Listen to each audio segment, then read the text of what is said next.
May iba't ibang klase ng pagpapastol mga kakambing. Magandang araw at yun ang i-share ko sa inyo ngayon. I-share ko ang isa dun sa maraming klase ng pagpapastol. Yan. Merong pagpapastol na katulad nitong aking ginagawa na sinasamahan ko sila. Yan. Katulad ng iba na iniiwan, ito kasama ko ang aking mga kambing upang maglinis ng aming looban. Looban kasi ang tawag dito sa farm kapag masukal. Kaya ganito.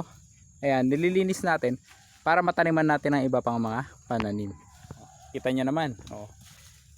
Ayan, habang sila ay nangangain, ako naman pinuputol ko yung ating mga kulutan at mga langala at iba-iba pang mga damo na hindi naman natin makakain yung bunga. Ayan, hindi natin ginagamitan ng herbicide, hindi tayo gumagamit ng grass cutter dahil inuunti-unti natin yan para makain ito ng ating mga kambing at pakinabangan nila. Ayos.